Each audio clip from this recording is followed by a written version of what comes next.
The champagne flute in my hand was baccarat crystal, and I knew this because I'd spent the last 3 years of law school cataloging every detail that separated people like the Wagners from people like me. Not with envy, with precision. When you're building a career in corporate law, you learn to read power through objects, the weight of paper stock, the grain of leather portfolios, the particular way expensive glass caught light without showing fingerprints. This glass was showing my fingerprints. My palms were sweating. The Wagner family birthday celebration filled the grand ballroom of the Hoffman estate like a living, breathing demonstration of influence.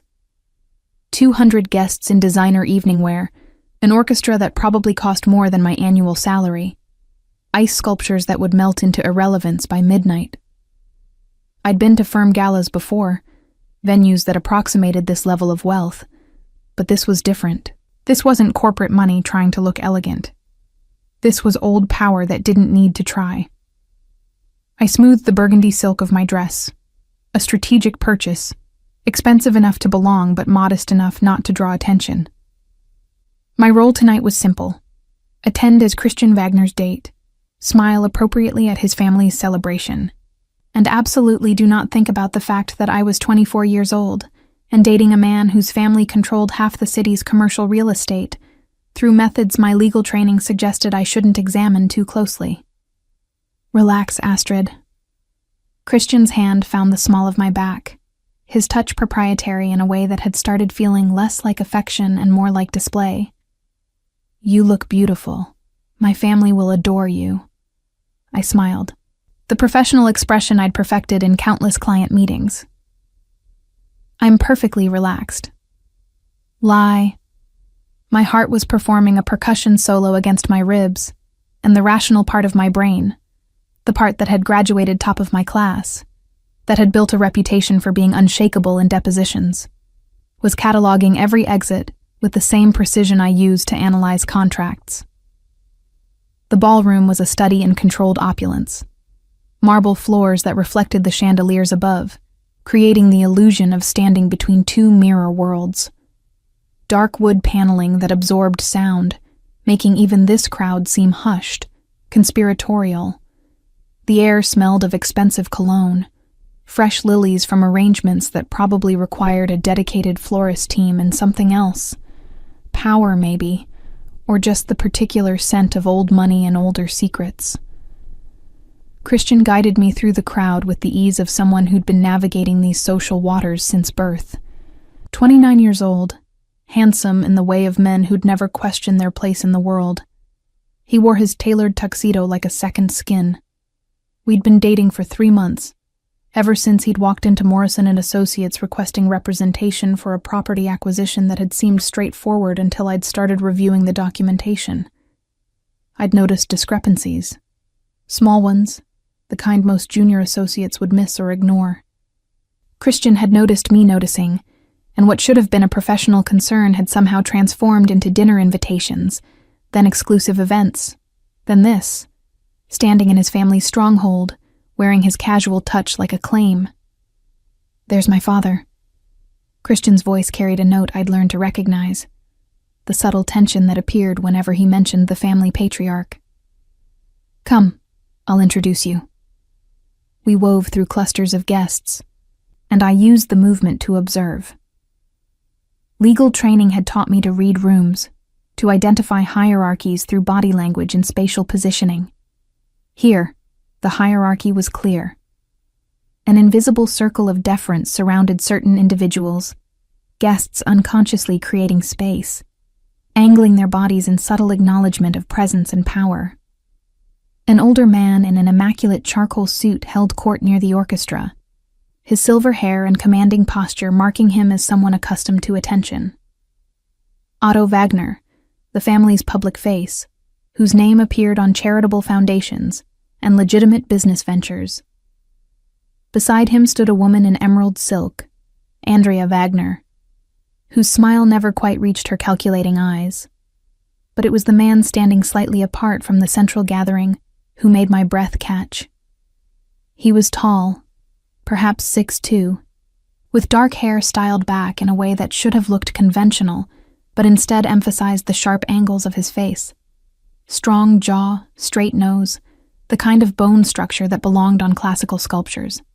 He wore a black tuxedo with a white shirt, the top 3 buttons undone in studied casualness that somehow made him look more dangerous, not less. And he was watching me. Not obviously. His gaze swept the room with the lazy attention of a predator absolutely certain of his dominance. But when it landed on me, something shifted. Recognition flickered in eyes that were dark and intense. Not brown, something deeper, almost black in the ballroom's golden lighting. I felt it like a physical touch, a heat that started at the base of my spine and spread upward, making the silk of my dress feel suddenly too close to my skin. "Astrid?" Christian's voice pulled me back. "Are you all right?" "Yes." I forced my attention away from the stranger, back to the man whose arm I held. Just taking it all in. It's quite impressive. Christian smiled, pleased, and continued our trajectory toward his parents. I followed, conscious of that dark gaze tracking our movement across the floor. Whoever he was, he didn't look away, didn't pretend interest in conversation or champagne or anything else in this carefully orchestrated evening. He just watched. The introductions to Christian's parents were exactly what I'd expected.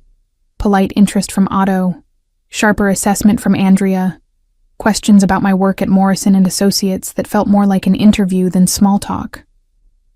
I answered with the same diplomatic precision I used in client meetings, revealing enough to seem open while protecting the parts of myself that mattered. Through it all, I felt that dark attention like a brand between my shoulder blades. "You must meet my brother," Christian said suddenly, his hand tightening on my waist in a way that made me wonder if he'd noticed the stranger's scrutiny. "Eric's around here somewhere. He'll want to meet you." Eric. The name dropped into my consciousness like a stone into still water, creating ripples of recognition. I'd heard it before, whispered in the firm's corridors with a mixture of fear and fascination. Eric Wagner, the family's shadow power, the one who handled the business that never appeared in public records. "Actually, darling, Eric is..." Andrea started, but the orchestra had shifted tempo, striking up something classical and sweeping that made several couples drift toward the dance floor. "Dance with me," Christian said, not quite a question. I let him lead me onto the polished marble, his hand settling at my waist as we fell into the rhythm. He was a competent dancer, clearly well-trained, but there was something mechanical about it. Like he was performing the steps rather than feeling the music. Around us, other couples swayed and turned. The chandeliers above cast moving shadows, and the ice sculptures were already beginning to weep in the ballroom's warmth. Christian pulled me closer, and I forced myself to relax into his embrace, to ignore the feeling of being observed. "You're tense," he murmured against my ear. "Just nervous about making a good impression." "You're making an excellent impression." His smile was satisfied, proprietary. "My parents are already discussing how suitable you are."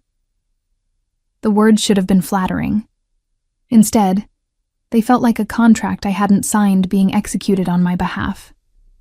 The song built toward its crescendo, strings and woodwinds creating something beautiful and slightly melancholic. I let the music carry me, let my mind drift from the pressure of Christian's expectations and Andrea's calculating assessment, and the strange tension that had been building since we'd arrived. A hand touched my shoulder. I turned, expecting another guest, perhaps someone wanting to cut in or introduce themselves to Christian's new companion. Instead, I found myself looking up into the darkest eyes I'd ever seen. Set in a face that was all sharp angles and controlled intensity, it was the man who'd been watching me. Up close, he was even more striking, and even more dangerous. The top 3 buttons of his shirt revealed the hollow of his throat, the strong column of his neck. He smelled of sandalwood and something darker, richer, indefinably masculine. "May I?" His voice was low, accented with something I couldn't place. Not quite Italian, but close. Mediterranean, perhaps. I opened my mouth to respond, to politely decline, to remember that I was here with Christian and that cutting in on someone's dance partner was wrong, brother Bella. The words hit me like cold water. Wrong brother. The realization crashed through my champagne-hazed awareness. I'd been dancing with Christian, but my hand had reached for someone else's shoulder. This man's shoulder. Eric Wagner. The Don himself had just caught me mid-mistake, and instead of looking offended or amused, he looked pleased. Like I'd just done exactly what he'd been waiting for me to do. My voice came out breathless, unsteady in a way that made me furious with myself. I was Astrid Klein, top of my class, unshakable in depositions, and here I was stammering like a teenager at her first dance. Astrid is my date, brother. Christian's voice carried an edge I'd never heard before. Not quite anger, something sharper. Territorial. So I see. Eric's gaze never left my face. But your date appears to have excellent instincts. She reached for the right brother. The arrogance in that statement should have offended me. Should have made me step back, apologize for the confusion, return to Christian's safe, predictable embrace. Instead, something in me, some part I didn't recognize, didn't want to acknowledge, responded to the challenge in Eric's dark eyes. I made a mistake, I said, proud that my voice came out level despite my racing heart. The lighting in here creates shadows. I apologize for the confusion. Do you? His mouth curved into something that wasn't quite a smile. Apologize, that is. You don't look particularly sorry, Astrid Klein. He knew my name. Of course he knew my name. Eric Wagner probably knew everything about everyone in this ballroom, had files and dossiers and assessments that went far deeper than my resume at Morrison and Associates. I should return to my date. I took a deliberate step back, creating distance between myself and the magnetic pull of this man who'd appeared in my space like inevitability made flesh. Yes, you should. But he didn't move, didn't release me from the weight of his attention. Though I suspect you'll find yourself making the same mistake again. Some things are simply inevitable, Bella. The endearment should have annoyed me. Instead, it sent heat curling low in my stomach, a response I absolutely refused to examine. Christian's hand found my elbow, pulling me back into his orbit with more force than necessary. If you'll excuse us, Eric. Of course. Eric stepped aside with fluid grace, but his eyes tracked me as Christian led me away from the dance floor, away from the man who just turned a simple evening into something infinitely more complicated. We didn't speak until we'd reached the terrace doors. Christian pushed them open, and cool October air rushed in, cutting through the ballroom's stuffy warmth. I breathed deeply, trying to clear my head of sandalwood and dark eyes, and the feeling that I'd just stood at the edge of something dangerous. That was my brother, Eric, Christian said unnecessarily. His jaw was tight, his usual easy charm replaced by something harder. The family's troubleshooter. I gathered. I leaned against the stone balustrade, looking out over the estate's manicured gardens. Lanterns hung from trees, casting pools of golden light across pathways designed for romantic strolls and whispered confidences. He has a tendency to take things that don't belong to him. The bitterness in Christian's voice was new, revealing. But you're mine, Astrid. He needs to understand that. The possessiveness in those words should have been flattering. Instead, it felt like a cage closing, like I'd somehow become a pawn in a game between brothers I didn't fully understand. I'm not a thing to be taken, Christian. I kept my voice gentle but firm, the same tone I used when redirecting difficult clients. I'm a person who makes her own choices. Of course. He softened immediately, reaching for my hand. I didn't mean it like that. It's just... Eric has this effect on people, women especially. He takes what he wants, and he doesn't care who he hurts in the process. I thought about those dark eyes, the arrogant certainty in Eric's voice when he'd called me Bella, the way my body had responded despite every rational objection my mind had raised. "I'm not interested in your brother," I lied, the words tasting false even as I spoke them. "I'm here with you." Christian's relief was palpable. He pulled me close, kissing me with an intensity that felt more like claiming than affection.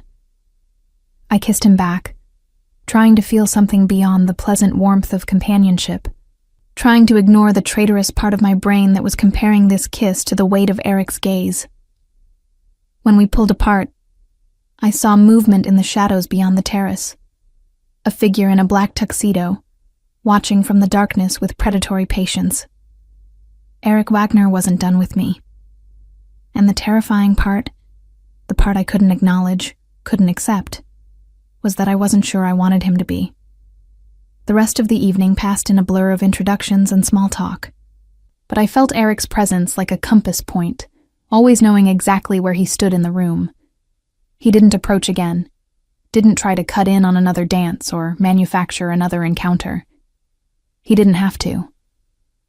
We both knew something had shifted in that moment on the dance floor. Something inevitable, dangerous, and absolutely impossible to ignore. When Christian finally drove me home at midnight, I sat in the passenger seat of his Mercedes and stared out at the city lights, wondering what I'd just stepped into, wondering if that touch on Eric's shoulder had been a mistake or the most honest thing I'd done in months, wondering why wrong had never felt so dangerously right. The Monday morning after the Wagner birthday celebration, I arrived at Morrison & Associates to find a dozen white roses on my desk.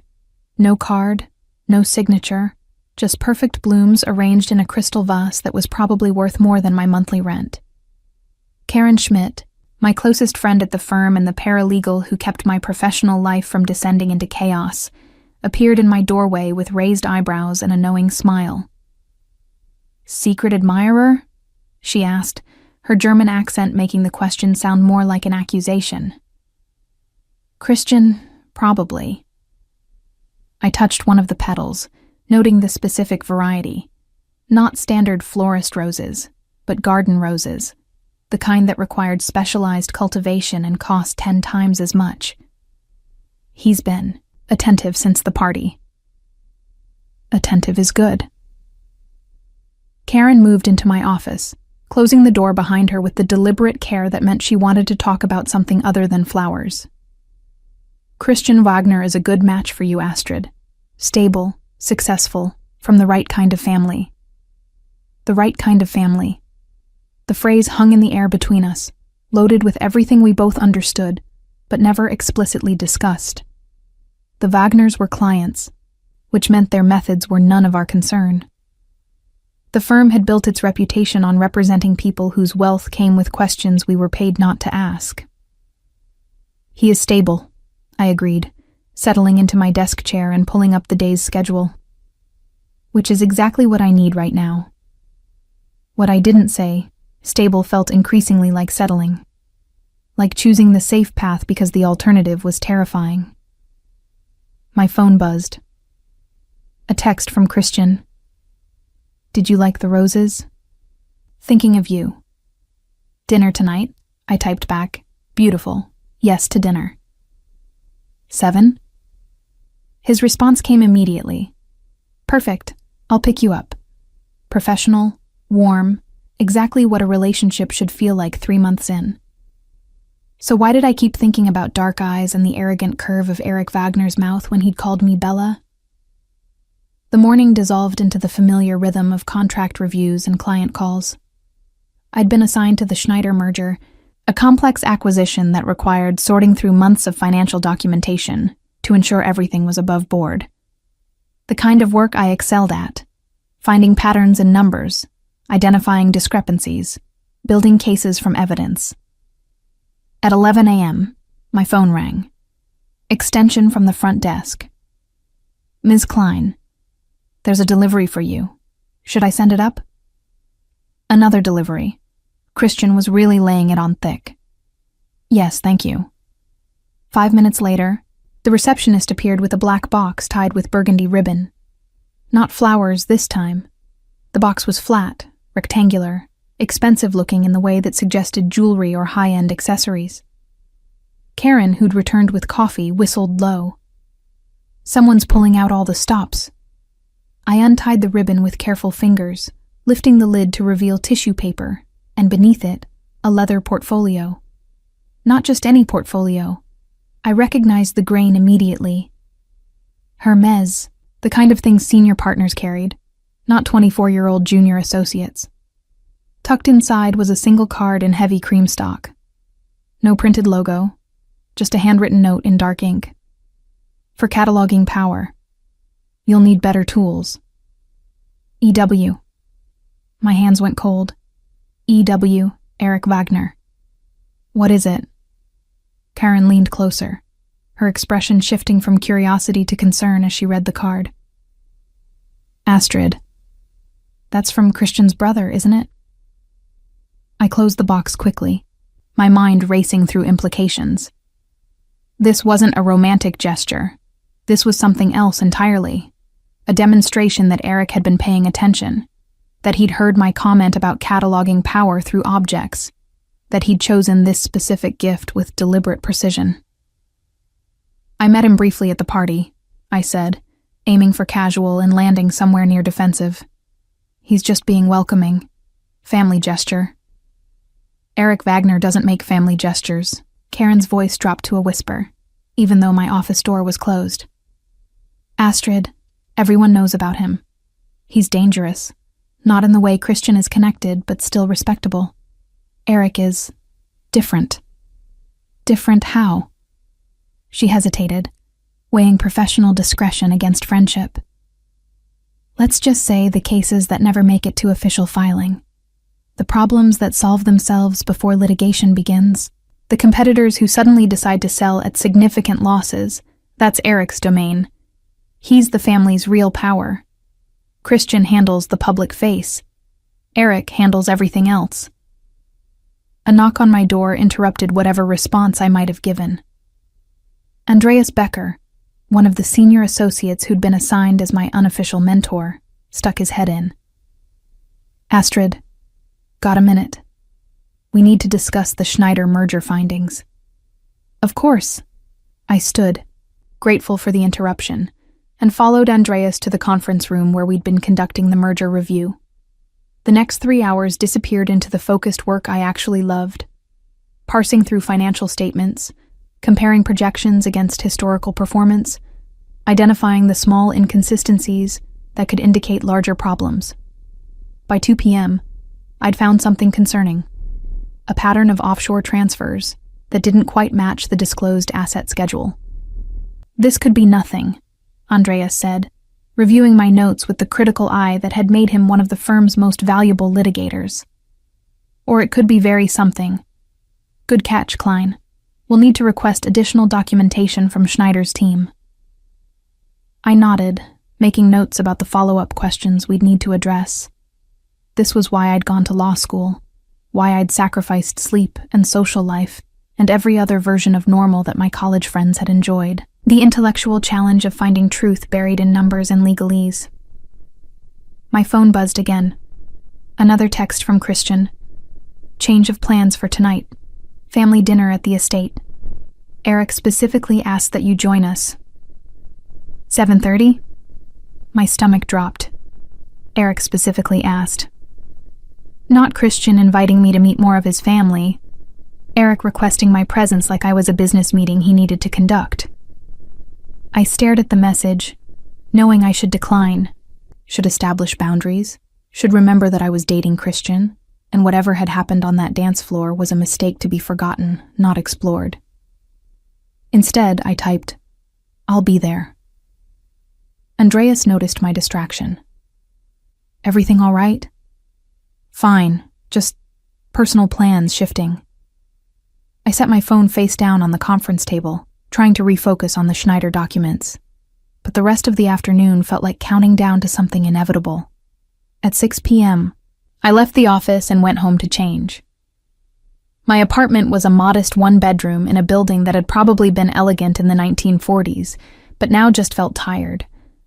The rent was manageable on a junior associate's salary, and the location put me within walking distance of a decent coffee shop and a subway stop that made my commute bearable.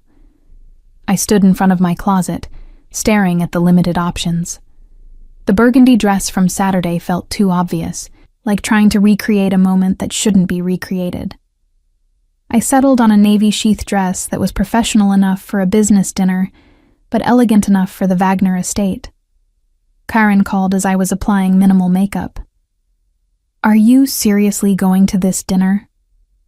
Her disapproval carried clearly through the phone. "Christian invited me. It would be rude to decline." "Christian didn't invite you.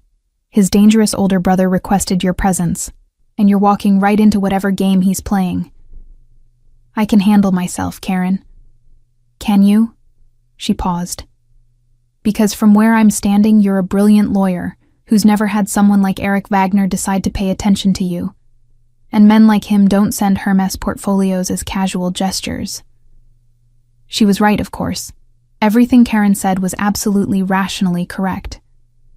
Eric Wagner was dangerous. This dinner was a terrible idea. I should cancel. Establish clear boundaries. Remember that I was building something stable with Christian. But when Christian's Mercedes pulled up at 7 p.m., I was waiting outside my building, navy dress and minimal jewelry, and the traitorous anticipation I refused to acknowledge. The drive to the Wagner estate felt longer than Saturday night. The silence between Christian and me waited with things unsaid. He kept one hand on my knee, possessive and tense, and I noticed the tightness in his jaw that suggested whatever family dinner we were attending, he wasn't happy about it. "Eric's been asking about you," he said finally, as we turned onto the tree-lined drive leading to the estate. "Since Saturday. He wanted to know how we met, how long we've been together, what kind of law you practice." That's natural curiosity about his brother's girlfriend. Nothing about Eric is natural. Christian's hand tightened on my knee. "Just be careful tonight, Astrid. He has a way of making people think they want things they definitely don't want." The estate looked different at night, less overwhelming than it had during the party. We parked in front of the main house, and Christian helped me out of the car with careful courtesy that felt increasingly performative. Inside, a member of the house staff directed us to a smaller dining room I hadn't seen during the birthday celebration. The space was intimate, a table set for 6, candles already lit, the warm glow creating shadows that softened the formal elegance of the surroundings. Otto and Andrea Wagner were already seated, along with an older man I recognized as Otto Hoffmann, a longtime family advisor. And at the head of the table, in a black suit with his white shirt unbuttoned just enough to be deliberately casual, sat Eric. He stood when we entered, his dark eyes finding mine immediately. "Astrid, how lovely you could join us. Thank you for the invitation." I kept my voice professionally pleasant, the same tone I'd use for any business dinner. "And for the gift. It was unnecessarily generous." "I disagree." He moved around the table with that fluid grace I was beginning to recognize as characteristic. Quality tools are never unnecessary for someone who does important work. Christian's hand found my back, guiding me to the chair across from Eric. The seating arrangement felt deliberate, forcing me to look directly at Eric throughout the meal, unable to avoid those intense dark eyes. Dinner service began immediately. Courses that probably cost more than my monthly grocery budget. Wine that came from bottles without price tags, because if you had to ask, you couldn't afford it. The conversation flowed around topics designed to be simultaneously personal and revealing. My work at Morrison & Associates, my background, my family. I answered with practiced deflection, revealing enough to seem open while protecting the parts that mattered. My father had been a factory foreman, my mother a nurse. They'd both died in a car accident when I was 19, leaving me with insurance money that had paid for law school and a determination to build something stable and secure. Ambition born from loss, Eric observed, his accent making the words sound more intimate than they should. That's the most dangerous kind. And dangerous to whom? I met his gaze directly, refusing to be the one who looked away first. To anyone who underestimates you. His smile was sharp, appreciative, which I suspect many people do. They see a pretty young associate and they miss the steel underneath. Eric. Otto's voice carried warning. Perhaps we should discuss more appropriate dinner topics. What could be more appropriate than getting to know Christian's companion? But Eric shifted his attention to his brother with predatory focus. You've chosen well, little brother. Astrid is exceptional. The word hung in the air like a challenge. Christian's fork clinked against his plate with more force than necessary. I'm glad you approve, he said tightly, since Astrid and I are building something serious. Are you? Eric's gaze returned to me. Building something serious? The question wasn't meant for Christian. It was meant for me, and everyone at the table knew it. Christian and I have been seeing each other for 3 months, I said carefully. We're taking things at a reasonable pace. Reasonable. Eric tasted the word like wine. How terribly sensible. And tell me, Astrid, do you always do the reasonable thing? Or do you sometimes surprise yourself? Heat flooded my cheeks, and I hated my body for responding to what was clearly calculated provocation. I find that reasonable choices tend to lead to better long-term outcomes. Safer outcomes, certainly. He leaned back in his chair, and I noticed Andrea watching the exchange with sharp interest. But not necessarily better. Sometimes the unreasonable choice is the one that changes everything. Otto cleared his throat loudly. Eric, enough. This is a family dinner, not a philosophy seminar. You're right, of course. Eric raised his wineglass in a mock toast. To family, and to the choices we make that bind us to people who either elevate us or diminish us. Christian's hand found mine under the table, squeezing hard enough to be uncomfortable.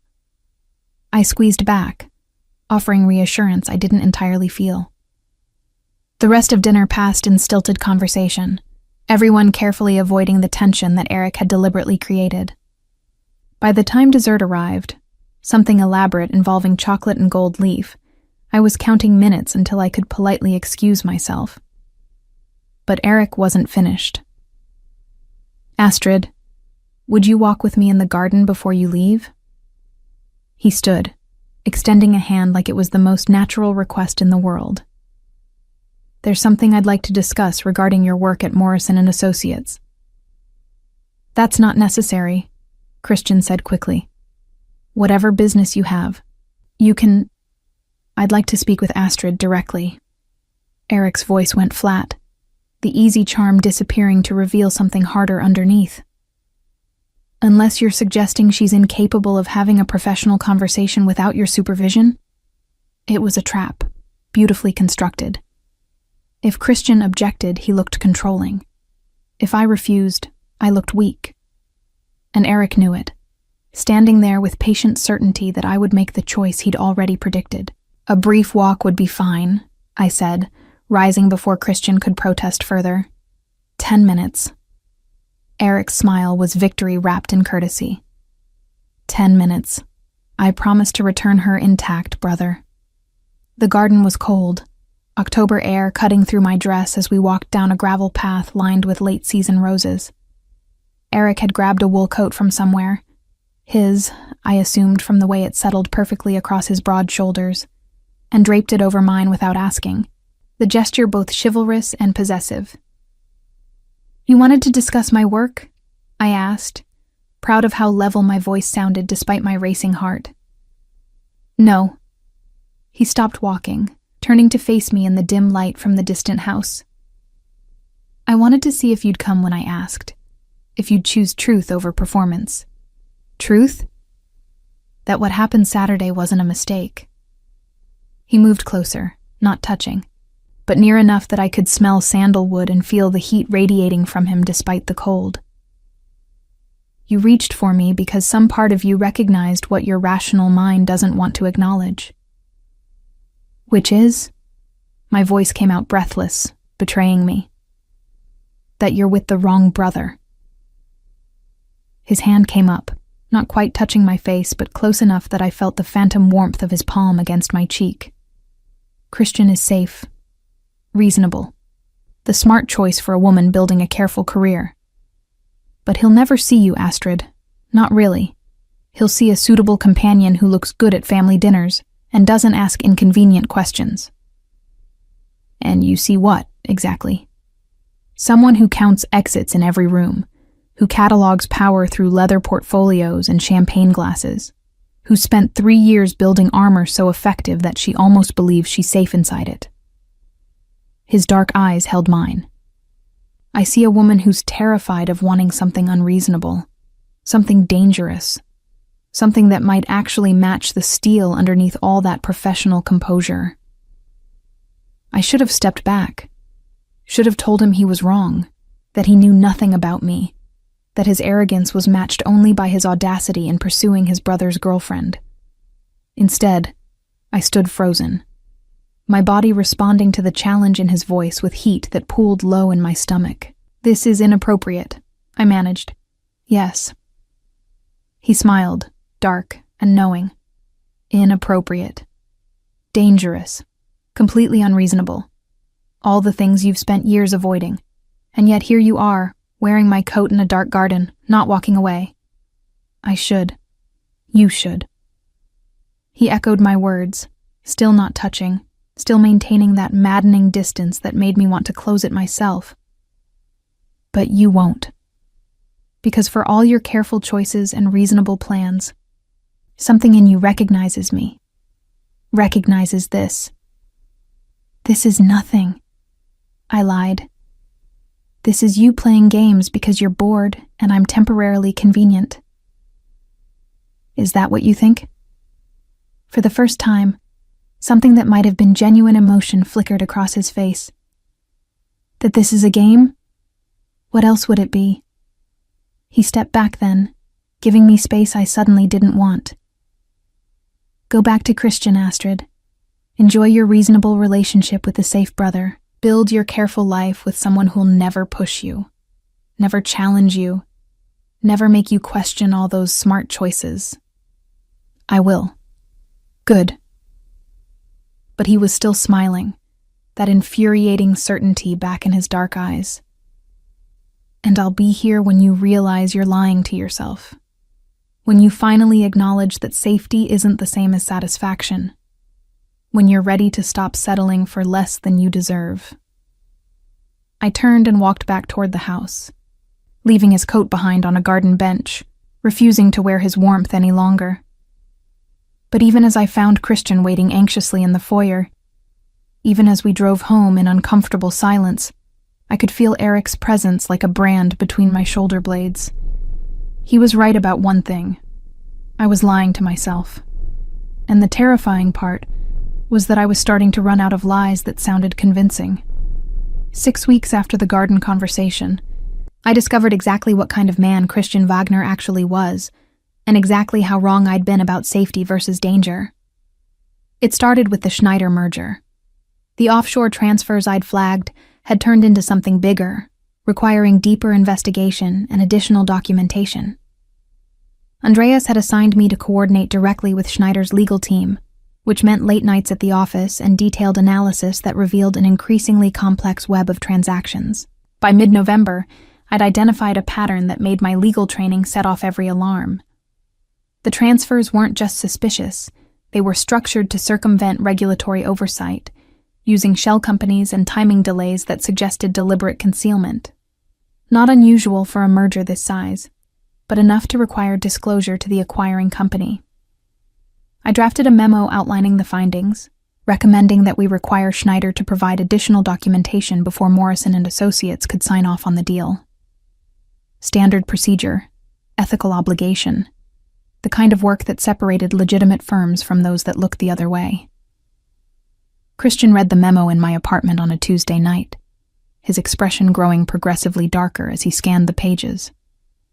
"This could tank the entire merger," he said finally, setting the document down with careful precision. Billions of dollars, months of work, all because of some questionable transfers that probably have perfectly reasonable explanations. Then they can provide those explanations. I poured myself more wine, tired from another 14-hour day. Christian, this is my job. I can't sign off on something I know is problematic just because it's inconvenient. I understand that. He moved closer, his hand finding my waist. But before you submit this to Andreas, I'd like you to look at something else. Another angle that might give you more context. The something else arrived the next day. A set of documents from one of Christian's contacts. Detailed financial analysis that supposedly explained the offshore transfers as standard tax optimization strategies. Perfectly legal, just complex enough to look suspicious to someone without the full picture. I reviewed them carefully, my professional skepticism immediately identifying problems. The documentation was too neat, too perfectly aligned to counter my concerns, like it had been created specifically to provide cover rather than genuine explanation. Where did these come from? I asked Christian during lunch at an upscale restaurant he'd chosen specifically for its private booths. Schneider's team. They wanted to address your concerns directly. Why didn't they send them through official channels? Through Andreas and the formal merger review process? Christian's smile was easy, charming. Because going through official channels means delays and additional scrutiny. They're trying to expedite the process, Astrid. Help you see that your initial concerns were overblown. Something cold settled in my stomach.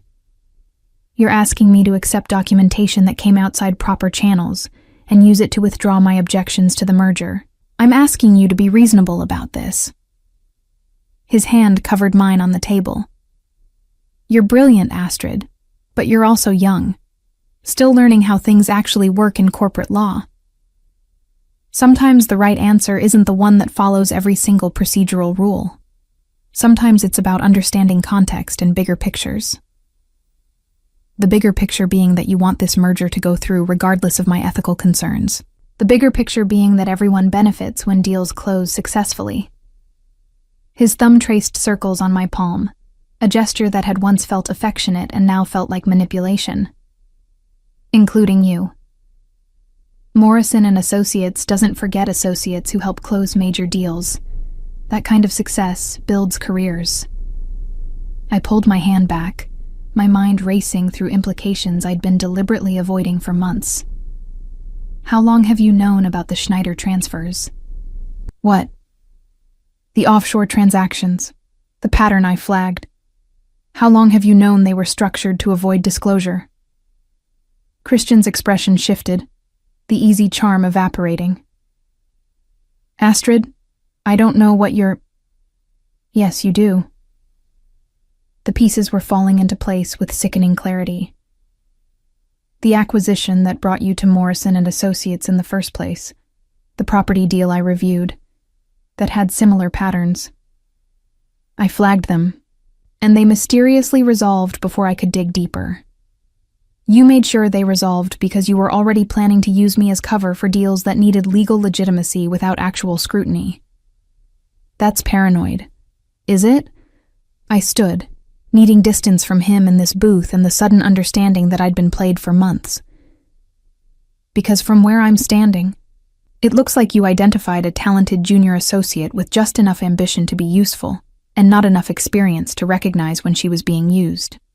Sit down, Astrid. His voice went hard. You're making a scene. I'm leaving. I grabbed my coat, but Christian caught my wrist. If you submit that memo, you're making a mistake. Not a warning, a threat, barely disguised. Morrison and Associates has very specific ideas about associates who create unnecessary complications for valuable clients. You could damage your entire career over ethical concerns that more experienced lawyers know how to navigate. I yanked my wrist free, fury replacing the cold shock. Let me be absolutely clear. I will submit my findings because that's my job. If Schneider's transfers are legitimate, they can prove it through proper channels. If they're not, then this merger deserves to fail. And if Morrison and Associates has a problem with me doing my job ethically, then I don't want to work there anyway. Christian's eyes went cold, all pretense of affection vanishing. You're making an enemy of the wrong family, Astrid. Then I'll take my chances. I walked out of the restaurant, shaking with adrenaline and fury, and the bitter understanding that Christian had never seen me as a partner or even a genuine romantic interest. I'd been a useful tool, nothing more. The memo went to Andreas that afternoon. By the next morning, the Schneider team had withdrawn their merger application entirely, citing unexpected complications that made the timing no longer viable. The deal collapsed, and with it, months of billable hours and partner bonuses that Morrison and Associates had been counting on. I expected consequences. Got them immediately. Friday afternoon, Andreas called me into his office with the careful expression of someone delivering bad news he agreed with but couldn't prevent. The partners have reviewed the Schneider situation, he said. Technically, you did everything correctly. Your analysis was thorough, your concerns were legitimate, and your ethical obligations were clear. But you also cost the firm millions in expected revenue and damaged our relationship with a valuable client family. He handed me a formal letter. The partners have decided it's best if we part ways. Effective immediately. You'll receive 3-month severance and excellent references for your work on other matters. Fired. For doing my job ethically. For refusing to be complicit in the kind of legal maneuvering that helped powerful people hide questionable transactions. I cleaned out my desk in numb silence, Karen hovering anxiously as I packed my few personal items into the same box I'd used when I moved in 18 months ago. This is wrong, she said, her voice shaking with anger. You did the right thing, Astrid. The partners are protecting their interests. I taped the box closed, which is exactly what I'd expect. Christian Wagner carries more value than a junior associate with inconvenient ethics. What will you do? I honestly didn't know. My carefully constructed career path had just collapsed, and the relationship I'd invested 3 months in had been revealed as manipulation from the start. I was 24 years old, unemployed, and apparently naive enough to mistake calculated charm for genuine interest. Figure it out, I said with more confidence than I felt. I always do. But that night, alone in my apartment with job search websites open and my savings account looking distressingly finite, I let myself acknowledge the full scope of how thoroughly I'd been played. Christian had identified exactly what I wanted. Stability, career advancement, a relationship that looked like success. And he'd used those desires to make me complicit in ethical compromises I would have rejected from anyone else. My phone buzzed. A text from an unknown number. I heard about Morrison and Associates. Come to the address below tomorrow at 10 a.m. E.W. Eric. Of course Eric would know I'd been fired before I'd even told my closest friends.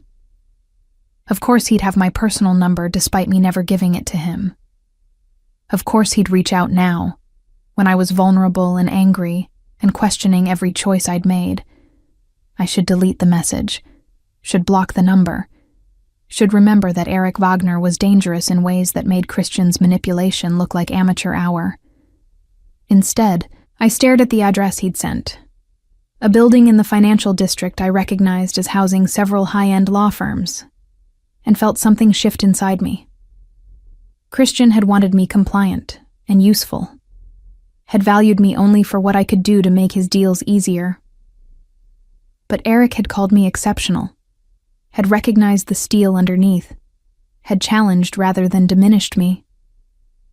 Maybe it was time to stop making safe choices. Maybe it was time to see what unreasonable looked like. At 9:45 the next morning, I stood outside the building Eric had specified, wearing my best interview suit and carrying a professional bag that contained copies of my resume, writing samples, and the stubborn determination that had gotten me through law school on scholarship and insurance money. The building's lobby was all marble and modern art, the kind of space that announced serious money without needing to explicitly state it. I checked the directory. Wagner and Hoffman Legal Associates, 15th floor. Eric had his own law firm, Of course he did. The elevator ride up felt endless. When the doors opened, I stepped into reception area that was understated elegance incarnate.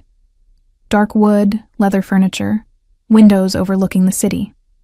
A receptionist who looked like she could double as a model smiled professionally. Astrid Klein for Eric Wagner, I said, proud of how steady my voice sounded. He's expecting you. This way. She led me down a corridor lined with what appeared to be original artwork, past several closed office doors, to a corner suite with Eric's name on a discreet brass plate. She knocked once, then opened the door. Eric stood by floor-to-ceiling windows, backlit by morning sun that made his white dress shirt, unbuttoned exactly 3 buttons as always, seemed to glow.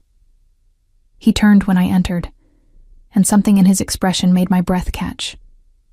Not triumph, not the smugness I'd expected from a man who'd correctly predicted I'd come. Something softer, almost like relief.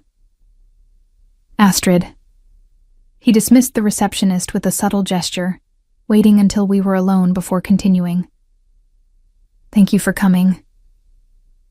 I'm here to understand what this is. I gestured at the elegant office, the leather-bound law books, the practiced sophistication. Not to accept whatever you think I need. Fair enough.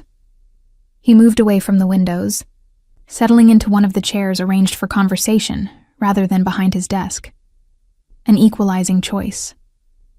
What this is, a legitimate law firm that handles complex corporate transactions for clients who value discretion. What I think you need, a position that values your talent for analysis and your unwillingness to compromise ethics for convenience. I'm supposed to believe you have ethical boundaries? The words came out sharper than intended, my anger at Christian bleeding into how I was approaching Eric. You're supposed to believe I have clear boundaries that I don't pretend are something else. His dark eyes held mine steadily. Christian wanted you compliant.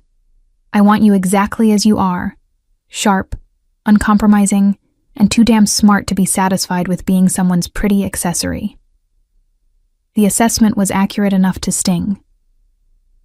And in exchange for this position that values my sterling qualities, what exactly would you expect from me? Your professional expertise, your analytical skills, your willingness to tell me when you think I'm wrong. He paused. And your trust that I won't use you the way my brother did. Trust.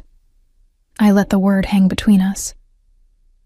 That's asking for a lot, given that you've spent the last 6 weeks demonstrating exactly how thoroughly you can manipulate situations to get what you want. I sent you a portfolio and asked you to walk in a garden. His voice carried the faintest edge of amusement. Hardly manipulation on the scale of constructing an entire relationship to compromise your professional ethics. Point to Eric. What happened to Christian after the Schneider deal collapsed? He's currently explaining to our father why his attempt to use a promising young attorney as cover for questionable transactions resulted in lost business and damaged relationships. Eric's smile was sharp. I imagine that conversation is going poorly. You got him in trouble. I simply ensured that accurate information about his methods reached the appropriate ears. What our father chooses to do with that information is entirely his decision. Justice through family politics. I should have found it distasteful. Instead, I felt a dark satisfaction that Christian was facing consequences for treating me as expendable. The position, I said, forcing myself to focus on practical considerations. What would it actually entail? Corporate transactions for clients who need creative but legal solutions to complex problems. Contract review and negotiation. Occasional litigation support when deals go wrong. He leaned forward slightly. No offshore shell games, no regulatory circumvention, no asking you to look the other way. Just sophisticated legal work that requires someone smart enough to find legitimate paths through complicated situations. And if I find something I consider unethical, then you tell me, and we address it. I don't need an attorney who rubber stamps everything, Astrid. I need someone whose judgment I can trust, even and especially when that judgment contradicts what I want to hear. The offer was almost exactly what I'd wanted when I'd started at Morrison & Associates. Challenging work, real responsibility, a position that valued competence over compliance. Except this time, it came from a man I was attracted to in ways that made Christian's calculated charm look like pale imitation. "I can't work for you," I said finally. "Not like this. Not with whatever this tension is between us unresolved." "Then let's resolve it." Eric stood, moving to his desk and pulling out a document. "Hypothetically speaking, if the tension between us wasn't a factor, would you want this position? Would it represent the kind of legal career you actually aspire to?" I considered the question honestly, setting aside my awareness of his presence and the heat that curled low in my stomach every time he looked at me with those dark, intense eyes. Yes. Hypothetically, this would be exactly the kind of work I want to do. Good. He set the document on the coffee table between us. "Then, here's my proposal. You work for me on a trial basis. 3 months. Separate office, professional boundaries, no personal complications. At the end of 3 months, if you're satisfied with the work and my conduct, you make a permanent decision. If not, I provide excellent references and help you find a position elsewhere." "And the tension?" "Remains unresolved until you decide you want to resolve it, on your terms, in your timing." His expression was serious, none of the usual arrogant certainty. "I'm not Christian, Astrid. I don't need to manipulate you into wanting me. Either you eventually will or you won't. Either way, you'll still be an exceptional attorney who deserves better than what you've been offered so far." I picked up the document, an employment contract with Wagner and Hoffman Legal Associates. The salary was nearly double what I'd been making at Morrison & Associates. The benefits were comprehensive. The specific duties listed matched exactly what Eric had described. 3 months, I said slowly. Professional boundaries. And if at any point I feel uncomfortable with anything, work-related or otherwise, I can walk away with no consequences. You have my word. A dangerous man's word. But looking into those dark eyes, I believed him in a way I'd never quite believed Christian's easy promises. "I'll need to review this contract thoroughly before I sign anything. I'd be disappointed if you didn't." His smile was genuine, warm. "Take the weekend. Come back Monday with questions, concerns, or a signed contract, depending on your assessment." I gathered my things, tucking the contract into my professional bag alongside the resume I wouldn't need. At the door, I paused. "Eric, why are you doing this? And don't tell me it's just because I'm exceptionally talented. You could hire any number of exceptionally talented attorneys who don't come with complications." "True." He stood by the windows again, silhouetted against the city skyline. "But none of them make me want to be better than I am. None of them challenge me with every conversation. And none of them touched my shoulder on a dance floor and changed everything I thought I wanted." The honesty in those words undid something in my chest. I was reaching for Christian. No. His dark eyes held mine across the office. "You were reaching for me. You just didn't know it yet." I left before I could respond, before I could acknowledge how right he was. 3 days later, I signed the contract and started my new position at Wagner and Hoffman Legal Associates. Professional boundaries firmly in place. Attraction acknowledged but unacted upon. Working for a man who saw my steel and valued it rather than trying to disguise it as something softer and more manageable. It should have been simple. It should have stayed professional. But 6 months of working side by side with Eric Wagner taught me exactly how impossible it was to keep wanting something unreasonable from transforming into needing something essential. And when Christian's jealous retaliation finally came, it was Eric I trusted to protect me. Even knowing that protection would come with a price, I was no longer sure I wanted to avoid paying. 6 months into working at Wagner and Hoffman Legal Associates, I'd learned several important things about Eric Wagner. He was brilliant in ways that made contract negotiation feel like chess played at expert level. He demanded excellence, but provided the resources and support to achieve it. He never asked me to compromise my ethics, and the few times I'd flagged concerns, he'd listened and adjusted course. And he wanted me with an intensity that made our professional boundaries feel increasingly like a flimsy barrier against inevitable collapse. May brought unseasonable heat to the city. I'd been handling a complex acquisition for one of our international clients, working late most evenings to coordinate across time zones. Eric often stayed late too, our offices on the same floor, meaning we'd occasionally cross paths in the kitchenette or exchange brief conversations about case strategy. Tonight, I'd been reviewing contracts until nearly 9, my eyes burning from screen fatigue and my shoulders tight with tension. The office was quiet, most of the staff having left hours ago. I packed up my laptop, ready to face the late subway ride home, when Eric appeared in my doorway. "Working late again?" he observed. "Not a question. International clients require international hours." I slipped my laptop into my bag, acutely conscious of how his white dress shirt, 3 buttons undone, sleeves rolled to his elbows, made him look less like a corporate attorney and more like something dangerous pretending at civilization. "I'm ordering dinner. Join me." Again, not quite a question, but his tone suggested he'd accept refusal. I should have refused, should have maintained the professional distance we'd carefully constructed over the last 6 months. But I was hungry, tired, and honestly craving his company in ways that went beyond collegial appreciation. "What are you ordering?" "Italian. There's a place in Little Italy that delivers even this late. The owner owes me a favor." Of course he did. Eric's network of people who owed him favors was extensive and slightly terrifying in its reach. We ate in his office, sitting at the conversation area rather than his desk, maintaining the professional pretense even as the late hour and shared meal made it feel increasingly personal. The food was exceptional, handmade pasta, the kind that required hours of careful preparation, served in containers that suggested the restaurant had packed it like they were feeding someone important. "Tell me about the Kozlov acquisition," Eric said, twirling pasta with practiced ease. "Are they being honest about their compliance history?"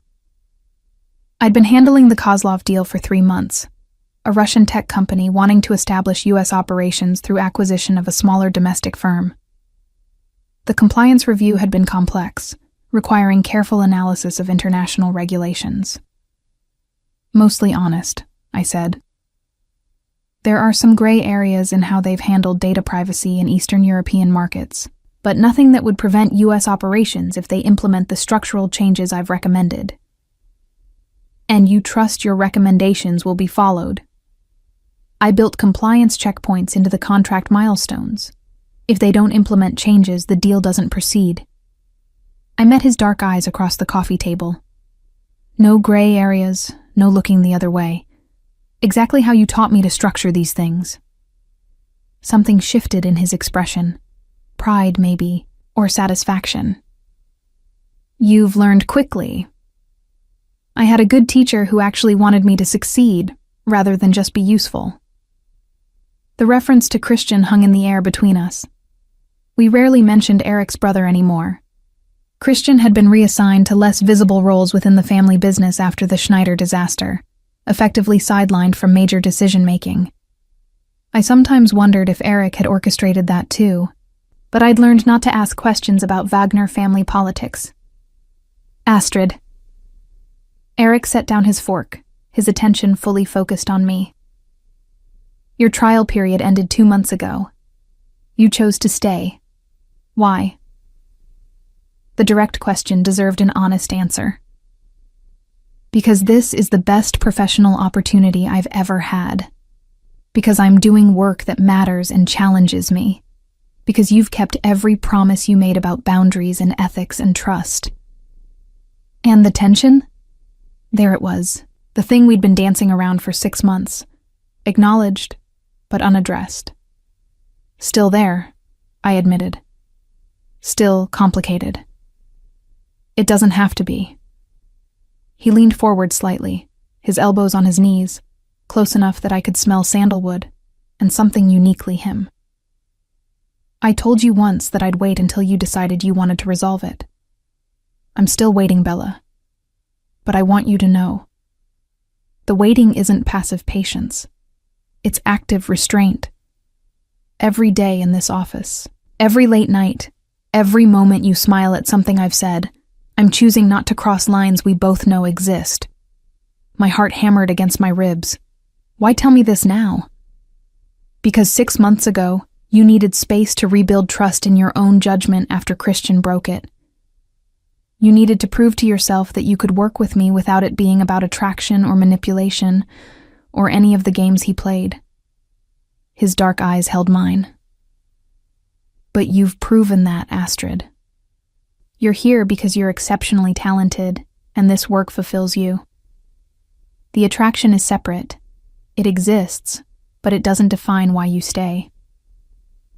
And if I told you I wanted to keep things professional, that I don't want to complicate a good working relationship with personal involvement, then we'd continue exactly as we have been. Professional boundaries, collegial respect, and I'd find a way to manage wanting you that doesn't make your professional life uncomfortable. He paused. But I don't think that's what you want. You're very certain about what I want. I'm certain about what I observe. The way you lean forward when we're discussing case strategy. How your pupils dilate when I'm close. The fact that you volunteered to handle the Kozlov deal specifically because it meant working late when I'm here. His smile was knowing. You want me too, Astrid. You're just afraid of wanting something that feels dangerous. He wasn't wrong. 6 months of proximity had transformed initial attraction into something deeper, more complicated. I'd learned Eric's patterns, how he thought through problems, the precise way he crafted arguments, the rare moments when his controlled facade cracked to reveal the intensity underneath. And I'd stopped pretending I didn't want to know what that intensity would feel like, directed entirely at me. It would be dangerous, I said quietly. You're dangerous, Eric, in ways that make Christian's manipulation look like child's play. Yes, no denial, no softening. I'm dangerous because I play for keeps, because I don't do things halfway, because when I decide I want something, I'm relentless about achieving it. But I'm also honest about who I am. I won't pretend to be safe or reasonable or any of the things you thought you wanted before you realized those things weren't actually satisfying. And what happens when you decide you don't want me anymore? When the conquest is complete and the novelty wears off? The question had been gnawing at me for months. Eric Wagner could have anyone. Beautiful, sophisticated, from his world in ways I wasn't. What happened when he got bored with the junior associate who'd challenged him briefly before inevitably falling into his orbit like everyone else? Eric stood, moving to the windows that overlooked the city lights. Do you know what I see when I look at you? He didn't wait for my answer. Someone who rebuilt her entire career after being betrayed, who took a risk on working for me when conventional wisdom said that was insane, who calls me on my bullshit in contract negotiations and refuses to back down when I push back, who's brilliant enough to run intellectual circles around most attorneys twice her age, but humble enough to keep learning. He turned to face me. That's not novelty, Astrid. That's partnership. The kind that doesn't wear off because it's built on mutual respect rather than just attraction. Yes, I want you physically. Have since the moment you touched my shoulder thinking I was Christian. But I also want your mind, your ethics, your sharp observations about power structures. I want the whole complicated, exceptional package. I stood too, needing to be on equal footing for this conversation. If we do this, if I stop fighting this attraction, everything changes. Our professional relationship, our power dynamic, the way people see us working together. Yes. I could lose credibility I've been rebuilding. People might think I slept my way into this position. They might. Until they work with you, and realize you're here because you're exceptional at what you do." He moved closer, still not touching. "But I won't lie and say there won't be complications. My world is complicated, Astrid. My family's business has aspects you've carefully avoided examining too closely. Dating me means accepting that you'll see things that challenge your neat categories of legal and illegal. Are you asking me to compromise my ethics again?" "No." His voice was firm. "I'm asking you to trust that I won't put you in situations that require you to compromise. You'll see the gray areas of what I do, yes, but I'll never ask you to be complicit in anything that crosses your lines. You've proven those lines are non-negotiable. I respect that." The honesty was both reassuring and terrifying. Eric was offering me exactly what I'd claimed to want since that first night at the Wagner birthday celebration. Recognition of my competence, respect for my ethics, a partnership that didn't require me to diminish myself. The fact that it also came with heat and intensity, and the promise of something that would absolutely be dangerous, was just part of the package.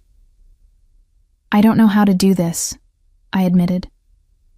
"I don't know how to be with someone like you without losing myself." "Then we figure it out together." He finally closed the distance, his hand coming up to cup my face with devastating gentleness. "I'm not asking for capitulation, Bella. I'm asking for partnership. You keep your steel, your ethics, your brilliant mind. I get to be the person who appreciates all of it, instead of trying to soften it into something more manageable."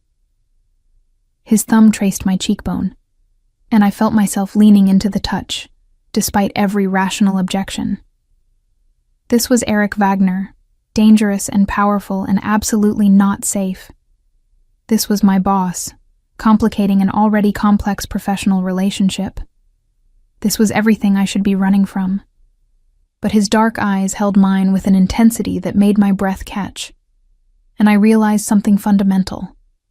I was tired of running, tired of choosing safe over satisfying, tired of pretending I didn't want exactly this. Him, complicated and dangerous and honest about all of it. "One condition," I said, my voice steadier than I felt. "Name it." "If this doesn't work, if the personal relationship fails, I keep my position here. You don't make me leave. Don't make staying unbearable. I've rebuilt my career once. I won't do it again because we couldn't navigate a breakup professionally." "Agreed." No hesitation. "Though I should warn you, I don't plan on this failing. When I decide I want something long-term, I'm very good at making it work." Arrogant. Confident. His smile was dark and knowing. "There's a difference." I rose on my toes, closing the final inches between us, and kissed him. Not tentatively, not questioning, but with the same decisiveness I brought to every other important choice. If I was going to do this, I was going to commit fully. Eric responded immediately, his hand sliding into my hair as he deepened the kiss with an intensity that made my knees weak. This wasn't the practiced charm Christian had offered. This was raw and demanding and absolutely mutual. Two people who'd been circling each other for months, finally allowing the attraction to become action. When we broke apart, both breathing hard, Eric rested his forehead against mine. "Dinner tomorrow night," he said, voice rough. "Somewhere that's not this office. A real date, Astrid. Let me do this properly." "Properly?" I couldn't help but laugh. "We've been working together for 6 months. I think we're past properly." "Humor me. I want to take you somewhere beautiful, buy you dinner that costs too much, and pretend this started conventionally instead of with you mistaking me for my brother at a family party." The reference to that night, to the beginning of all this complication, made something warm settle in my chest. "Fine, but I'm picking the restaurant. I have standards about overpriced food." "Of course you do." He kissed me again, softer this time. "That's exactly why this is going to work, Bella. You won't let me get away with anything." He was right. Whatever this relationship became, it wouldn't be me diminishing myself to fit his world. It would be me staying exactly as I was, sharp, ethical, uncompromising, while Eric figured out how to integrate someone like that into his complicated life. It should have been impossible. But as we finished our dinner and talked late into the night about everything except work, I started believing that maybe impossible was just another word for challenges we hadn't solved yet. And if there was one thing Eric and I were both excellent at, it was solving complex problems others considered unsolvable. 3 months into officially dating Eric Wagner, I learned exactly how extensive his empire actually was, and how thoroughly his family's business had woven itself into every aspect of the city's commercial life. It started with small observations. How vendors at the upscale restaurants we frequented would materialize with our preferred table despite no reservation. How permits for our clients' developments sailed through bureaucratic processes that normally took months. How competing bids on major contracts somehow always fell just short of the proposals Eric supported. I'd spent 6 months working for Wagner and Hoffman, deliberately not examining too closely the mechanisms behind our success. Professional willful ignorance. But dating Eric meant those mechanisms became increasingly impossible to ignore. We were having dinner at his penthouse, a space I'd been visiting regularly since we'd started this relationship officially. The view from the 42nd floor was stunning, floor-to-ceiling windows showcasing the city lights spread below like scattered diamonds. Eric had cooked, surprising me with both his competence and the casual domesticity of him moving around the kitchen in jeans and a white dress shirt with the sleeves rolled up. "The Kozlov acquisition closed today," he said, refilling my wine glass with something that probably cost more than my monthly rent used to.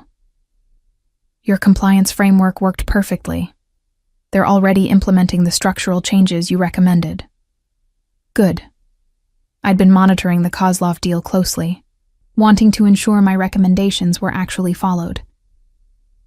Their general counsel called this afternoon to thank me specifically for the clear guidance. Apparently, most attorneys just tell them what won't work without offering viable alternatives. That's because most attorneys think in terms of obstacles rather than solutions. Eric settled beside me on the leather sofa, his arm draping casually around my shoulders. You think in terms of how to achieve legitimate goals through proper channels. It's rare. It's basic professional ethics. In theory. His smile was sardonic. In practice, you'd be surprised how many attorneys view ethics as suggestions rather than requirements. I thought about Morrison and Associates, about Christian's casual assumption that I'd compromise my standards for convenience. Not that surprised, actually. We ate in comfortable silence for a few minutes, the kind of easy companionship that had developed surprisingly quickly. Eric was intense in professional settings, all controlled power and strategic thinking. But in private, he relaxed in ways that revealed someone more complex than the dangerous reputation suggested. "I need to tell you something," he said finally, setting down his fork. "About the family business. Things you've been deliberately not asking about." My stomach tightened. "Eric, I told you. I don't need to know details about aspects that might compromise my legal position. What I don't know, I can't be forced to testify about. I'm not asking you to be complicit." His dark eyes were serious. "But I want you to understand what you're choosing to be part of. Full disclosure, Astrid. Then you decide if you can live with it." Part of me wanted to refuse, to maintain the comfortable ignorance that let me sleep at night. But I'd built this relationship on honesty and mutual respect. If Eric was offering truth, I owed it to both of us to hear it. "Okay," I said quietly. "Tell me." What he revealed over the next hour was both better and worse than I'd imagined. The Wagner family had built their empire through a combination of legitimate business acumen and strategic leverage. They didn't run drugs or engage in violence. But they absolutely used information, connections, and carefully applied pressure to ensure favorable outcomes for their interests. "Think of it as aggressive capitalism," Eric explained. "We identify what people need, permits, financing, political support, and we provide it. In exchange, They provide future considerations, votes on zoning boards, priority processing for our projects, favorable terms on contracts. Nothing explicitly illegal, but everything dancing along the edges of what's acceptable. It's corruption, I said flatly. Sophisticated, plausibly deniable corruption, but corruption nonetheless. Yes, no denial, no softening. My father built this network over 40 years. I inherited it, refined it, made it more subtle and harder to prosecute. We've never been charged with anything, because we're very good at operating within technical legality, while achieving outcomes that circumvent the spirit of the law. I processed this, my legal training automatically cataloging the implications. And Wagner and Hoffman Legal Associates legitimately helps clients navigate complex regulations. You've seen our work, Astrid. We don't fabricate compliance. We find legal paths through complicated situations. The fact that those paths are sometimes easier because of family connections is separate from the legal services we provide. That's sophistry. You're benefiting from a corrupt system even if the individual legal work is clean. Yes. He took my hand, his thumb tracing circles on my palm. I won't pretend otherwise, but I will tell you this. Since you've been here, I've started questioning how much of this I actually want to maintain. The network, the leverage, the endless careful manipulation of systems designed to be fair. It's exhausting, Astrid, and increasingly unsatisfying. Why tell me this now? Because I love you.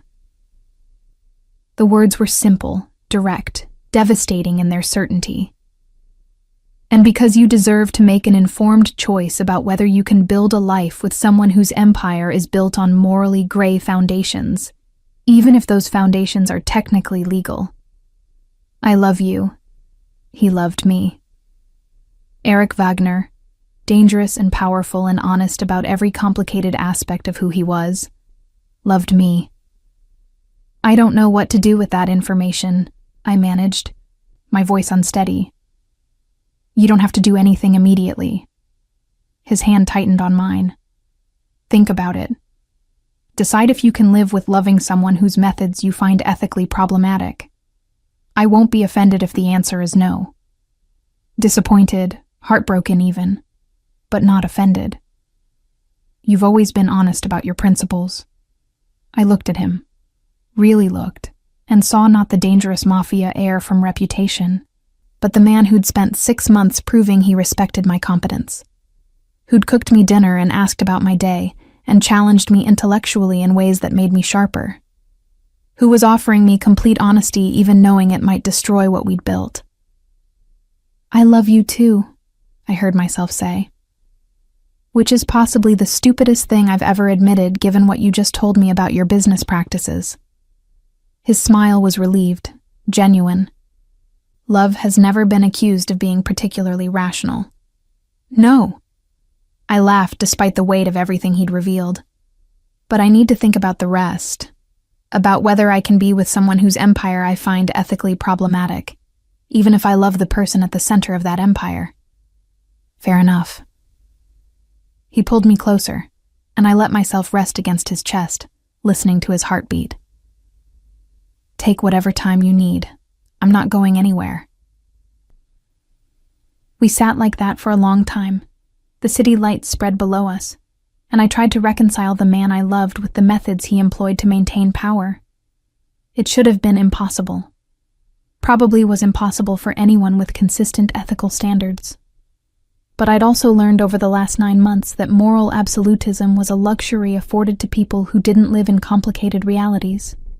Eric's world was complicated, and maybe, I could be the person who helped make it less corrupt over time rather than just condemning it from outside. The decision crystallized over the next few weeks. I'd continue working at Wagner and Hoffman, continue building my career doing legitimate legal work, continue loving Eric while actively working to reduce the empire's dependence on corrupt leverage. It was compromise, yes. But it was strategic compromise with clear ethical boundaries and long-term goals, the kind of moral complexity I'd been avoiding my entire professional life. Turned out loving Eric Wagner meant accepting that sometimes the right answer wasn't pure or simple. Sometimes it was messy and complicated, and required constantly reassessing where lines should be drawn. But it also meant partnership with someone who saw my steel and valued it, who challenged me intellectually, who was willing to change foundational business practices because I asked him to consider different approaches. 3 months into that decision, Christian made his move.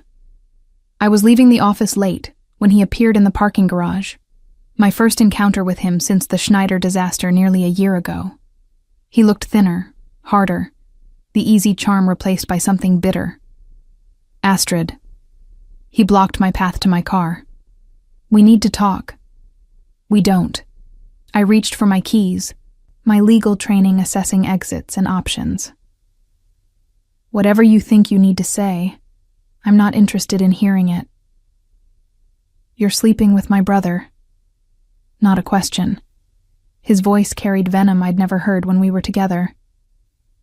Destroyed my career, took my position at the firm, and now you're fucking Eric while pretending you have ethical standards. Move, Christian. I kept my voice level despite my racing heart. We're done.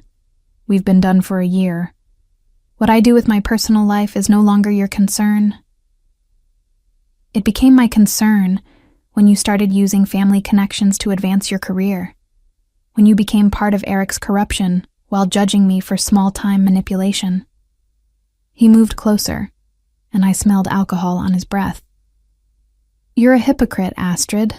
At least I was honest about using you. Eric's just better at dressing it up as respect. The words stung because they contained grains of truth I'd been struggling with for months. But they were also the frustrated attacks of a man who'd lost power and was lashing out. I'm calling security, I said, pulling out my phone. Leave now or I'll have you removed. He grabbed my wrist. Not hard, but enough to stop me from dialing. This isn't over. You think Eric's protection extends forever? You think there won't be consequences for everything you've taken from me? A voice from the shadows made us both freeze. Let her go, Christian. Eric emerged from between parked cars, his presence filling the garage despite casual clothing. Now. Christian released me immediately, taking several steps back. The fear in his eyes was primal, genuine. Whatever threat Eric represented to his younger brother, it was significant enough to override alcohol and bitterness. She's poison, brother, Christian said, his voice shaking. She'll destroy you like she destroyed me. Astrid didn't destroy you. Eric's voice was flat, dangerous. You destroyed yourself by being too short-sighted to recognize her value beyond usefulness. Now leave before I decide this parking garage conversation needs to become something more official. Christian fled. Actually fled, nearly running to his car and peeling out of the garage with enough speed to leave rubber on the concrete. I sagged against my car, adrenaline flooding my system now that the immediate threat was gone. How long were you watching? I asked. Long enough to know he was waiting for you.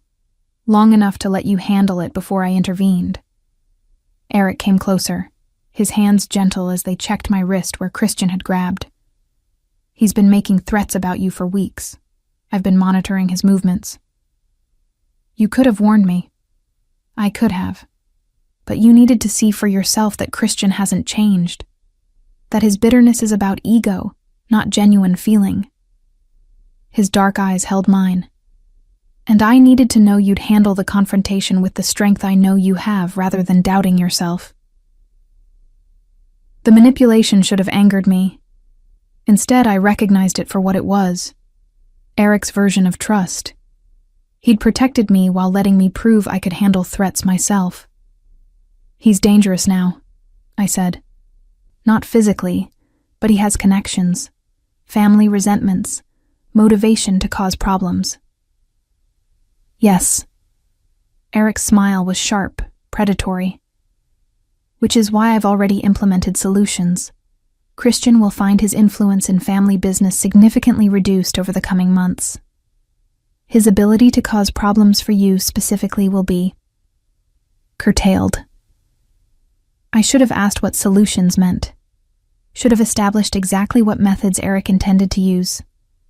But standing in that parking garage, still shaking from confrontation with a man who'd used me and now threatened retaliation, I found I didn't care about the specific mechanisms of Christian's diminishment. I just wanted him gone from my life. Wanted the chapter he represented: naive trust, professional vulnerability, romantic manipulation, closed permanently. Make him go away, I said quietly. Not physically, just make him understand that targeting me brings consequences he can't afford. Already done, Bella. Eric pulled me close, and I let myself rest against his chest, feeling his heartbeat steady against my cheek. You're mine to protect now. Anyone who threatens you deals with me. That's not negotiable. The possessiveness in those words should have triggered my independence. Instead, they felt like safety, like someone finally having my back without expecting me to diminish myself in exchange.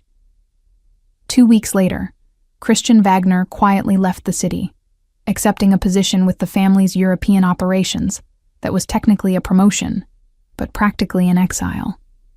Eric never explained exactly what leverage had been applied. I never asked. What mattered was that the threat was neutralized, and I was free to continue building my career and relationship without looking over my shoulder for bitter retaliation. What mattered was that Eric had protected me while respecting my capability to handle direct confrontation myself.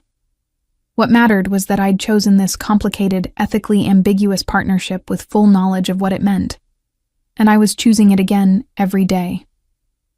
The web had closed around me, yes, but I was discovering that being caught in Eric's web meant being seen, protected, and valued in ways I'd never experienced.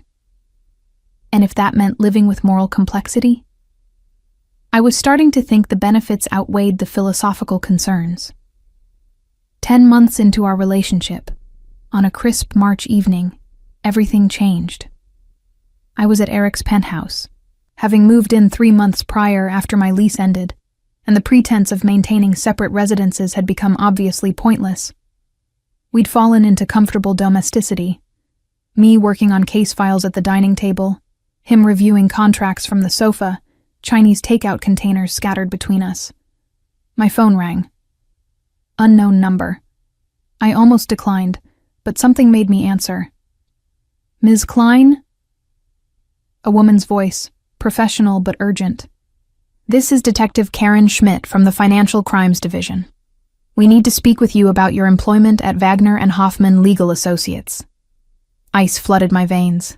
Karen Schmidt, my former colleague from Morrison and Associates who'd become a friend. Except this wasn't my friend calling. This was law enforcement. I think you have the wrong person, I said carefully, every instinct from my legal training activating. My friend Karen works in private practice, not law enforcement. Your friend Karen is actually Detective Schmidt, the voice said. She's been undercover at Morrison and Associates for the last 3 years, investigating potential connections between legitimate law firms and organized crime networks. You were never a target, Ms. Klein, but your current employer is. The room tilted. Karen, my friend, my confidant, the person I'd trusted with details about Christian, about Eric, about my ethical struggles with Wagner family business practices, had been law enforcement all along. I'm hanging up now, I managed. If you want to speak with me, contact me through proper legal channels. Ms. Klein, wait. You're not in trouble. We know you left Morrison and Associates on ethical grounds. We know you've been working legitimately at Wagner and Hoffman.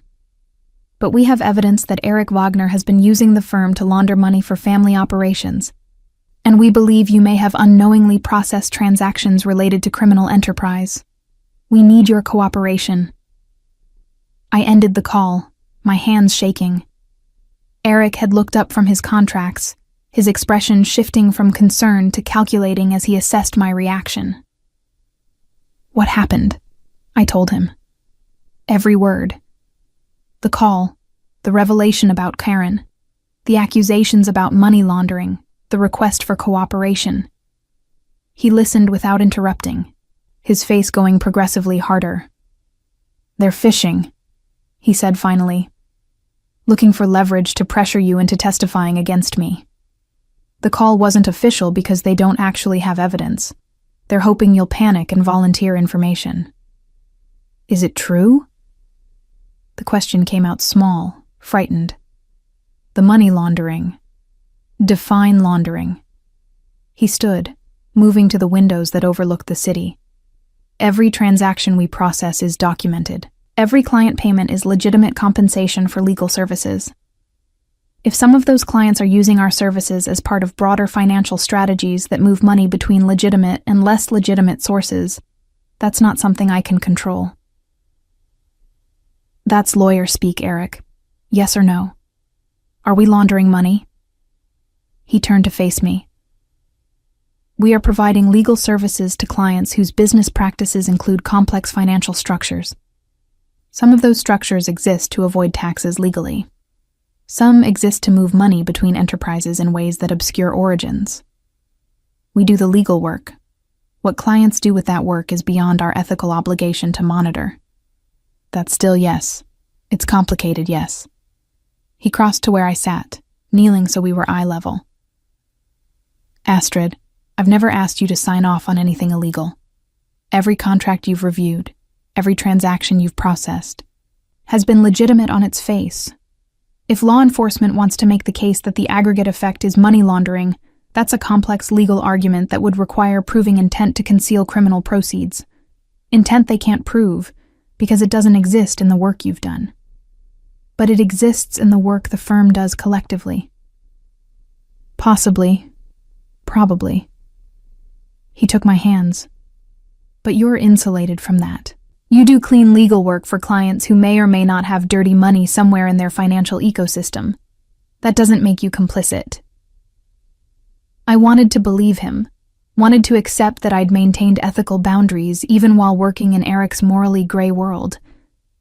But the fact that law enforcement was investigating, that my friend had been undercover for years, suggested the situation was more serious than Eric was acknowledging. "I need to think," I said. "I need to figure out what this means for my career, for my legal obligations, for everything." "Of course." He stood, giving me space. "But Astrid, whatever you decide, know this. I love you. That's not contingent on your cooperation or silence or anything else. If you need to walk away from Wagner and Hoffman to protect your career, I'll help you find another position.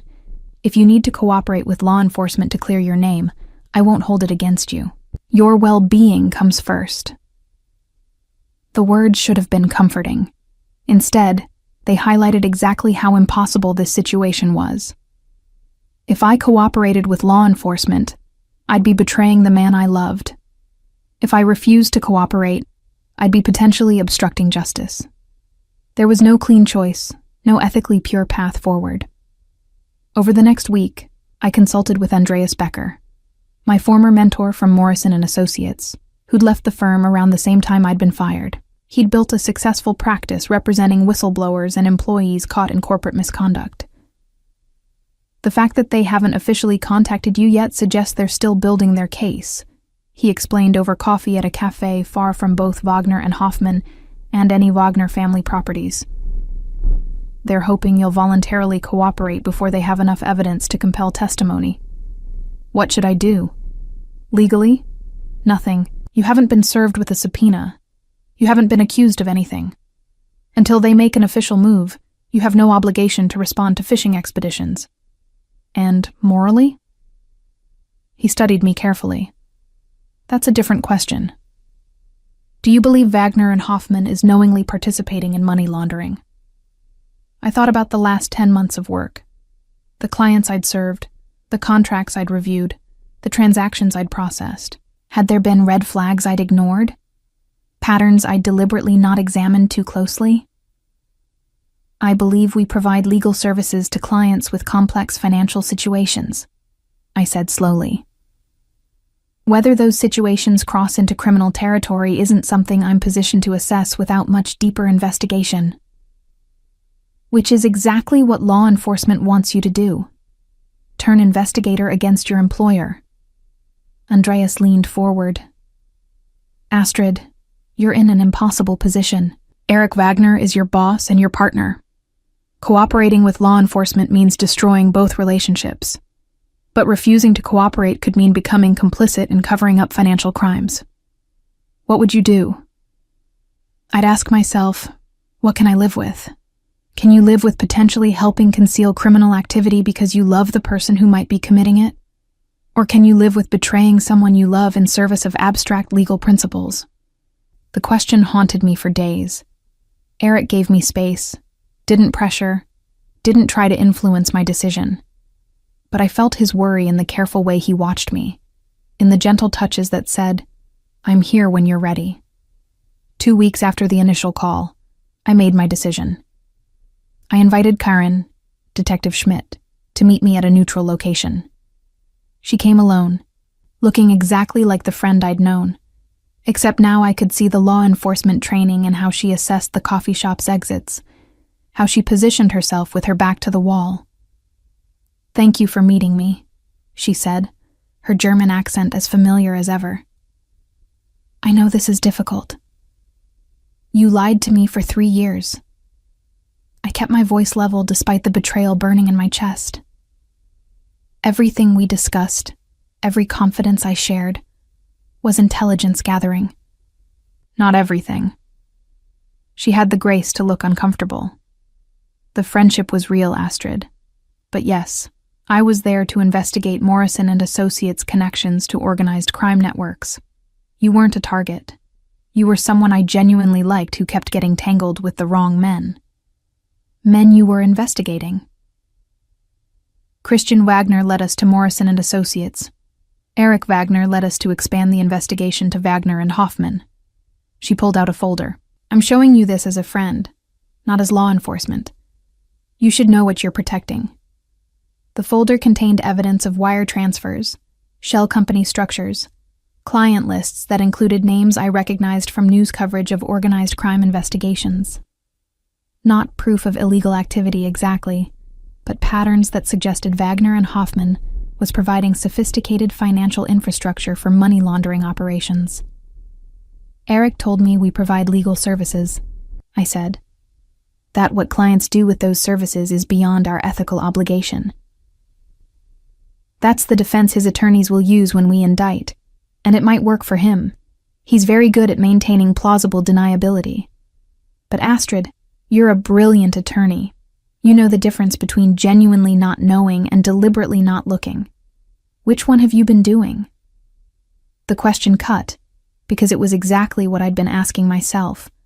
Had I genuinely not known? Or had I chosen comfortable ignorance because acknowledging the truth would require choosing between my career and the man I loved? What do you want from me? I asked. Testimony about the transactions you processed. Details about how Wagner and Hoffman structures client services. Evidence that Eric Wagner was directly involved in creating the financial infrastructure we believe is facilitating money laundering. She paused. In exchange, we offer complete immunity and help relocating you away from the Wagner family's influence. You want me to destroy the man I love and the career I've rebuilt. I want you to tell the truth about what you've witnessed. Whether that destroys anything depends on what that truth actually is. I stared at the folder, at the evidence of patterns I'd been deliberately not examining, at the proof that my comfortable moral compromise had been built on willful ignorance. I need to think about it. We can give you 1 week. After that, we'll proceed with the investigation with or without your cooperation. But Astrid, if you're not cooperating, we'll have to treat you as potentially complicit rather than an innocent witness. That's not a threat. It's just legal reality. I left the meeting and went directly to Eric's penthouse. He was waiting, having obviously known exactly where I'd been and why. She showed you evidence, he said. Not a question. She showed me patterns that suggest Wagner and Hoffman is facilitating money laundering. She wants my testimony in exchange for immunity. And you're considering it. I should be considering it. Legally, morally, that's the right choice. I moved to the windows, looking out at the city we both knew so well. But Eric, if I testify, I'll be destroying everything you've built, everything your family has constructed over generations. I'll be betraying you. He came to stand beside me, not touching, just present. You'd also be doing your legal duty, protecting yourself from criminal prosecution, choosing ethics over personal loyalty. Since when do you advocate for me betraying you? Since I realized that I love you more than I love my empire. His voice was quiet, certain. If testifying is what you need to do to protect your legal career and ethical standing, then do it, Astrid. I'll handle the consequences. You shouldn't have to compromise your principles because I've built my success on moral gray areas. The honesty of it, the genuine willingness to sacrifice his business for my ethical comfort, undid something in my chest. I can't, I heard myself say. I can't testify against you. Astrid, not because I'm choosing loyalty over ethics, because I genuinely don't know enough to testify meaningfully. I turned to face him. I've processed legitimate legal transactions, helped clients structure legitimate businesses. If those clients are using that infrastructure for money laundering, I didn't knowingly participate. And testifying to patterns I've deliberately not examined would be speculation, not evidence. Detective Schmidt will argue that's willful blindness. Maybe it is. Probably it is. I took his hands, feeling the strength in them. But I'm choosing to believe that doing clean legal work in a potentially compromised firm doesn't make me criminally complicit. And I'm choosing to trust that you'll dismantle whatever infrastructure is actually facilitating crimes before law enforcement can prove their case. You're asking me to change my entire business model. I'm asking you to become the legitimate legal firm we've been pretending to be. To cut ties with clients who are actually laundering money. To operate with genuine ethical boundaries instead of just technical legality. I held his gaze. Can you do that? For us? For a future that isn't constantly looking over our shoulder for investigations? He was silent for a long moment, his dark eyes searching mine. It would mean losing significant revenue, alienating family connections, rebuilding the firm from scratch with different client base. Yes. It would mean proving to you that I'm willing to change fundamental business practices because you've asked me to consider different approaches. Yes. It would mean choosing you and potential future over the empire my father built. Yes. His smile was slow, genuine. Then yes, I'll do it. We'll rebuild Wagner and Hoffman as a genuinely legitimate operation. Cut the questionable clients. Implement real compliance structures, become the firm you've believed we could be. I kissed him then, relief and love and terror combining into something that felt like hope. Over the following months, Eric systematically dismantled the Wagner family's financial infrastructure. Not publicly, not in ways that would expose past wrongdoing, but decisively. Questionable clients were told their services were no longer available. Complex financial structures were simplified or dissolved. The firm's practices were restructured around genuine ethical compliance. It cost the family millions, created rifts between Eric and his father that would take years to repair, made enemies of associates who'd benefited from the old system. But it also created something new. A law firm that actually lived up to its stated principles. A business model that didn't require constant vigilance against investigation. A future where I could practice law without moral compromise. Detective Schmidt's investigation continued for another year, but without my testimony, and without current criminal activity to prosecute, the case gradually lost momentum. No charges were filed. The investigation quietly closed with a report suggesting past misconduct that couldn't be sufficiently proven. Eric and I married 2 years after that first dance, the one where I'd reached for the wrong brother and found the right man. Small ceremony, close friends only, no performance of family dynasty or social obligation.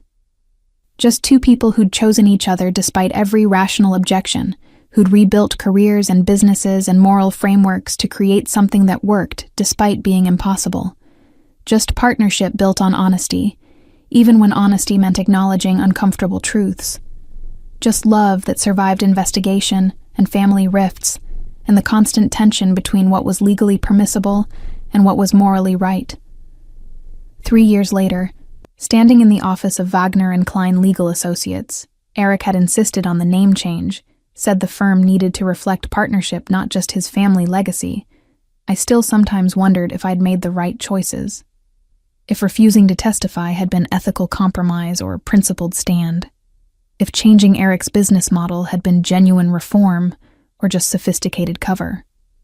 If loving someone dangerous had made me complicit in dangers I'd convinced myself I could manage. But then Eric would appear in my office doorway, coffee in hand, and case law to discuss. And I'd remember why impossible had always been just another word for challenges we hadn't solved yet. We were solving them. Together. Imperfectly, sometimes uncomfortably, but honestly. And in the end, maybe that was what moral complexity actually meant. Not finding pure answers, but building partnerships that made better questions possible. The city spread below my windows, and I knew Eric was somewhere in this building doing the same work, defending clients' interests through legitimate means, building success without exploitation, proving that dangerous men could become better without losing the intensity that made them magnetic. Wrong brother, he'd said that first night, but he'd been right about so much else. And sometimes getting the wrong thing first was exactly what led you to figure out what right actually meant. Thank you for joining Astrid and Eric on this journey from a mistaken touch to a love that transformed everything. Their story reminds us that sometimes the wrong choice leads us exactly where we're meant to be, and that real partnership means accepting complexity without losing ourselves. If this story touched your heart, please click like to support more tales of strong women and the dangerous men who learn to deserve them. What would you do if you accidentally reached for the wrong brother at a party and discovered he was exactly the right man? Share your thoughts in the comments below. I love hearing your perspectives on these complicated romances.